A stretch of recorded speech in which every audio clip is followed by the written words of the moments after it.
بسم الله الرحمن الرحيم الحمد لله رب العالمين وأفضل الصلاة على سيد المرسلين نبينا وحبيبنا محمد وعلى آله وصحبه أجمعين. Falënderojmë Allahun, dërgojmë paqen e selavatën mbi Zotin e gjithë pejgamberëve, Muhammedin alayhi salam dhe familjen e tij të nderuar, me shokët e tij dhe të gjithë ata që ndjekin dhe pasojnë rrugën e tyre deri te ditë e gjykimit.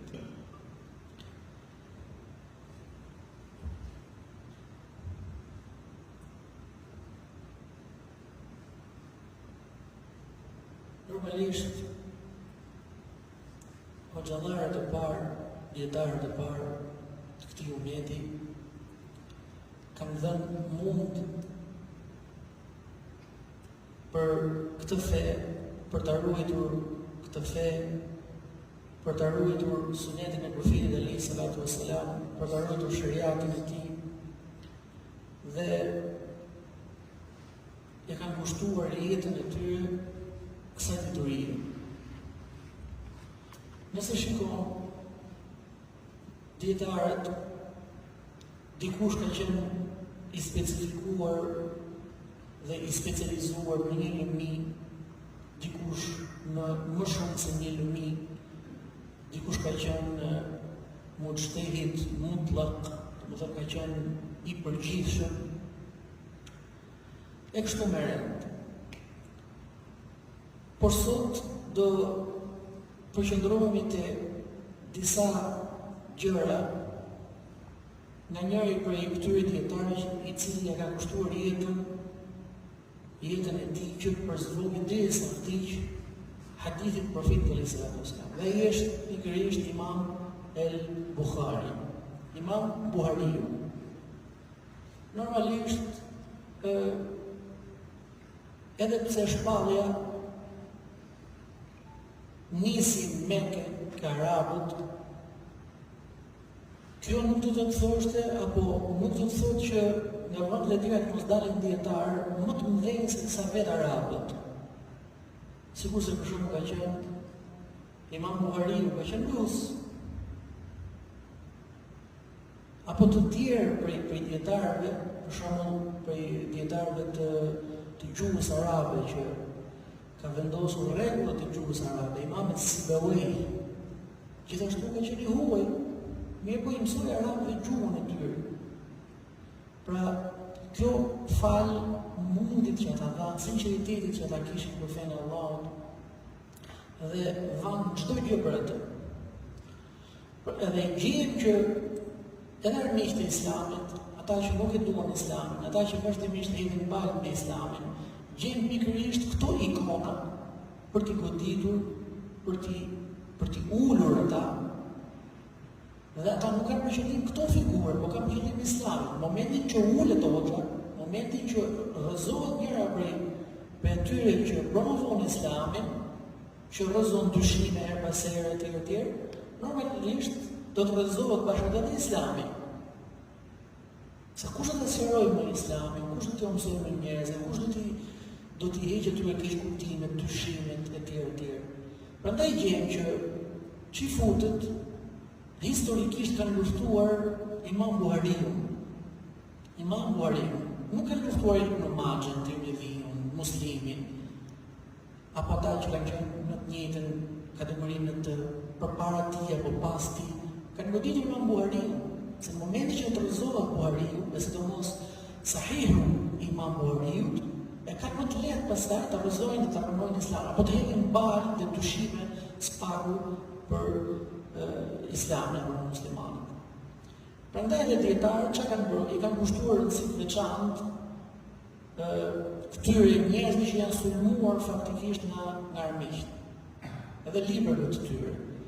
Dhe unë kam përzgjedhur faktikisht e kam mbajtur edhe herë tjera, jo këtu se ne kam mbajtur qytete të tjera këtë gjë, kisha qejf që edhe ta mbaja këtu, edhe ta regjistrosh, për shkak të rëndësisë që ka kjo, sepse në këtë temë ka, si ta shikojmë, ka tauhid brenda, ka akide, ka histori, ka usul fik, e tjerë përfitimi që do t'i shikojmë.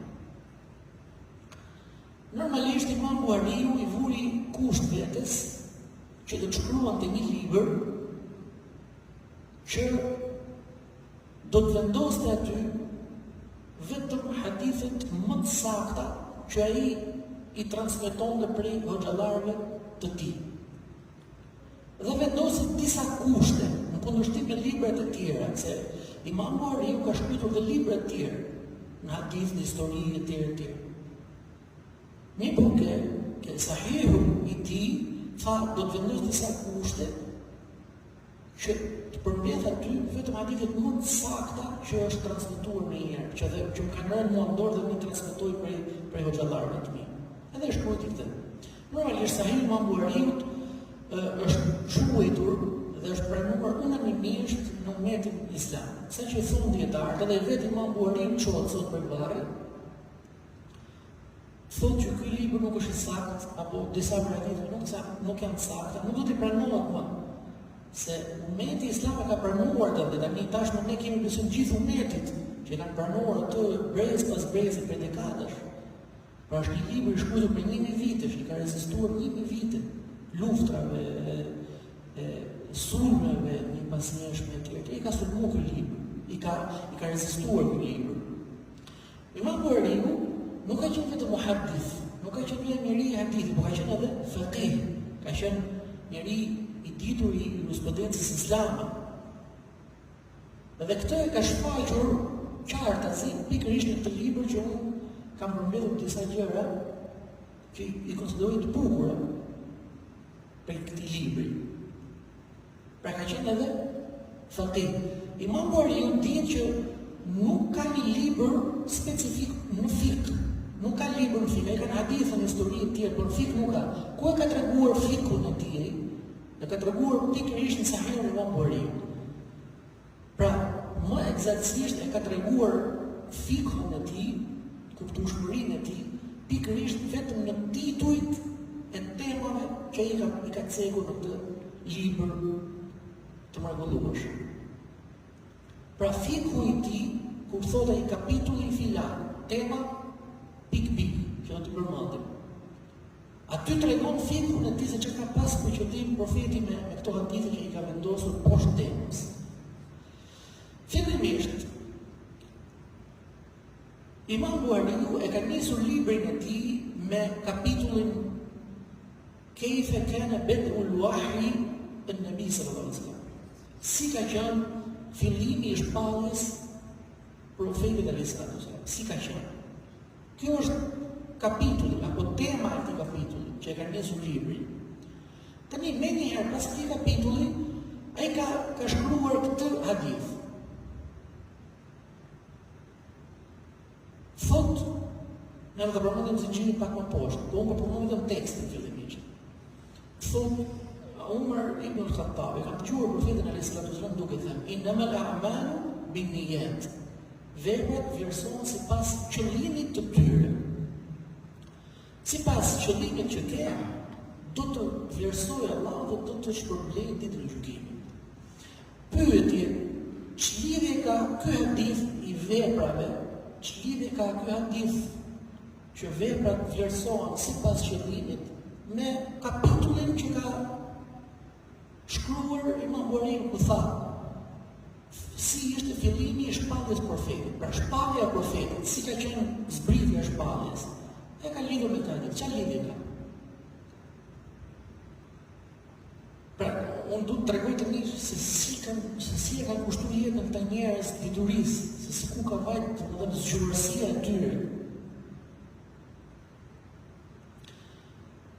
Keni mendim? S'ke. Po ta vëresh këtë hadith kush e transmeton? Thot Imam Buhariu, haddathana al-Humaydi, më ka treguar mua hoxha im Humaydi. Ky nga Sufjani, e ky nga Yahya ibn Sa'id al-Ansari, i cili thot më ka treguar mua Ibrahim at-Taymi, e ky nga Alqama, i cili thot e kam dëgjuar prisin e besimtarëve në Umar ibn Khattab në minber duke thënë se veprat vlerësohen sipas qëllimit. Ky është zinxhiri. Hadithi i transmetuar te Imam Buhariu. Po ta shikosh me vëmendje gjithë këta hoxhallar që transmetojnë këtë hadith janë Mekas. janë Mekali. Kanë lindur, kanë dhënë mësim dhe kanë vdekur në Mekë, janë Mekalika. Sikur do të thoshte Imam Buhariu që me qenë se shpallja ka zbritur në Mekë, shpallja fillimisht ka nisur në Mekë, e mirësia e shpalljes ka zbritur në Mekë, atëherë duhesh që domun ta nisja me banorët e Mekës. Meqense mirësia, mëshira, shpallja e tjerë kanë startuar në këtë vend, atëherë edhe unë domethënë e nisem këtë hadith me këta njerëz që e gjithë mirësia i kthehet atyre, sepse nga ata pastaj kanë lindur ose kanë vazhduar marrjen e turisë. Pra Mekka ishte fillimi i shpalljes dhe mirësisë. Për këtë arsye, Imam Buhariu ka nisur me zinxhirin e Mekës. Imam Buhariu gjithashtu nuk ka një parathënie të këtij libri. Dhe si parathënie ka shkruar pikërisht të hadith. Që çdo vepër do të vlerësohet sipas qëllimit të tyre. Dhe e ka bërë atë si parathënie të këtij libri. Ose që t'i përkujtoj vetes dhe lexuesve më vonë që vërtet do të lexoni këtë libër apo do të punoni, por do të dini që të kontrolloni niyetin tuaj, të kontrolloni sinqeritetin tuaj.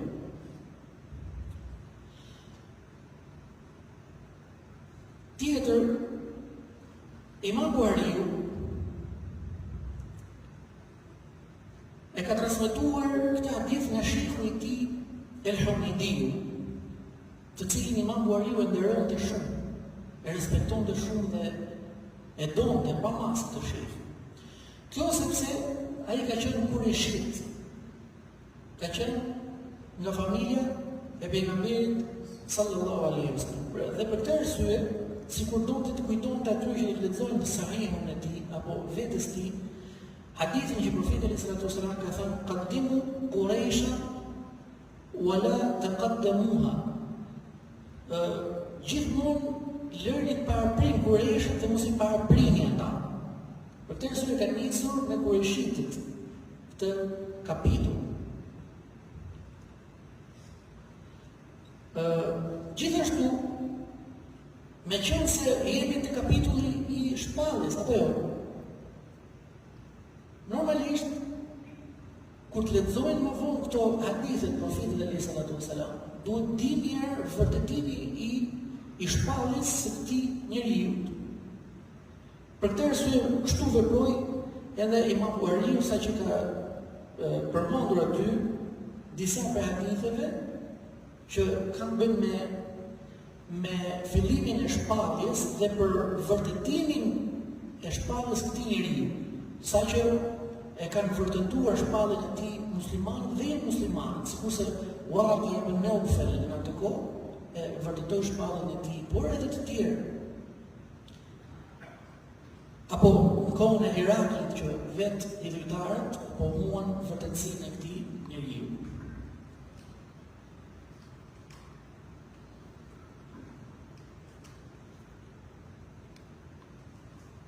Gjithashtu e ka filluar, po të shikosh, e ka filluar këtë libër me hadithin e Imam al-Bukhari.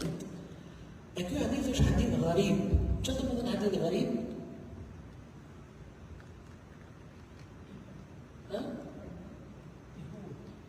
Në gjuhën në anën gjusor do t'i huaj. Po në anën terminologjike, fetar do të thotë një hadith i cili është transmetuar nga një person i vetëm. Pra në isnadin e tij gjendet një person i vetëm, nuk ka më shumë se sa një, e quhet i huaj. Qartë? Kush është veçuar me këtë? U veçua Yahya ibn Sa'id al-Ansari, vetëm ky e transmeton. Pastaj pas këtij normalisht është shquar hadithi. Mirë po, edhe fundin e librit të tij e ka përmbyllur librin e tij me hadithin e Abu Hurairës radhiyallahu anhu, se i thon profeti sallallahu alaihi wasallam, kelimatani khafifatani ala al-lisani thaqilatani fi al-mizan. Subhanallah wa bihamdihi, subhanallah al-azim. Thot, dy fjalë janë të lehta për gjuhën, por në anë tjetër janë të rënda peshore. E kush janë ato? Subhanallah wa bihamdihi, subhanallah al-azim. Gjithashtu kjo është hadith gharib, hadith i huaj, që është veçuar me këtë Muhammed ibn Fudejli. Muhammed ibn Fudejli transmeton një vetëm të hadith. Sikur do të thoshte Imam Buhariu që Islami ka filluar i huaj dhe do të mbarojë i huaj. Edhe për këtë arsye ka zgjedhur dy hadithe, një huaj, siç thot profeti sallallahu alaihi wasallam, bada al-islamu ghariban. Islami ka filluar i huaj. Wa sayaudu ghariban.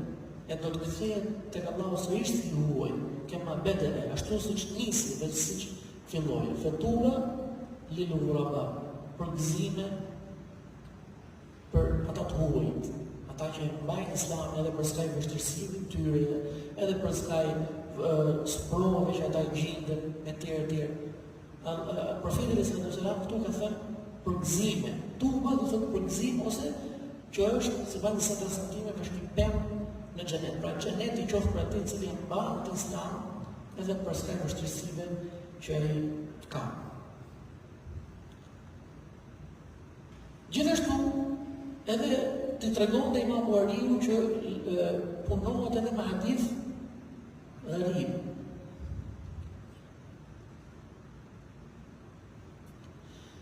Po të shikosh, Krist, Imam Buhariu e ka nisur librin e tij me këtë hadith, pra veprat vlerësohen sipas qëllimit. E ka nisur me kapitullin fillimi i shpalljes profetit dhe ka përfunduar librin e tij me kapitullin e tauhidit. Pse? Sikur do të thoshte që çdo kush që e ka me sinqeritet fenë Allahut, pastaj i përmban këtyre haditheve që unë do t'i përmend, pra shariatin e profetit, normalisht do të mbyllet lidha me tauhid. Kush ka sinqeritet, me një të mirë, do i përmban shariatit, në fund do ta mbyllë jetën e tij me tauhid. Për këtë arsye ka nisur me sinqeritetin dhe ka përfunduar librin e tij me tauhidin. Apo faktikisht ai do ta kishte tauhidi është më të rëndësishme, do ta kishte nis librin me të. Ne po e vëlloi në fund i librit që i tregonte lexuesve që çdo kush i përmban shariatit, i përmban fesë me sinqeritet, ai do të mbyllë jetën e tij me tauhid apo me iman. Gjithashtu që i tregonte njerëzve se e nis këtë libër me sinqeritet, sepse çdo gjë që bëhet me sinqeritet ajo mbet. Ajo qëndron. Siç ka thënë Imam Malik, ma uride bihi wajhullah fa huwa batil. Çdo gjë që kërkohet me të apo synohet me të fytyra e Allahut, ajo do të mbesë. Për këtë arsye gjejnë të libra që kanë shkruar ta 1000 ca vjet, i kanë shkruar 900 vjet apo mbi afërsisht 1000 vjet Sahih Imam Buhariu. Libra domethënë që i kanë rezistuar dekada, mijëra vite. Edhe janë siç kanë qenë, siç e ka shkruar ai me dorën atij, ashtu janë akoma. Por kundër sa më shumë, aq më shumë shkruan për këto libra, për ruajtjen e këtyre librave. Shkruan doktoratura, mastera për to, fiton çmime për këto etj. Pra vazhdojnë akoma të mbeten për shkak të sinqeritetit të tyre. Dakor, tani unë do të tregoj diçka në lidhje me fikhun e Imam Buhariu, që më vëmendësh. Imam Buhariu sjell një kapitull, pastaj poshtë këtij kapitulli sjell disa hadithe që nëse ti pa hoxhë i lexon vetëm ato do duket që si pa kuptimta, ose s'pak nuk ka lidhje me temën, tema që ka sëmbuar me hadithet. Ngjoj. Ndër ato ka përmendur Imam Buhariu këtë kapitull, thotë bab men edra e sejdeten min al-asr. Kapitull kush e zë një rekat apo një sejdë që ka përshëndim rekati, kush e zon një rekat, me ikindia para se cilët akşamit. Që do të thotë, nëse një njeri e fal ikindin, një po para akşamit, një rekat e falin kohë tamam,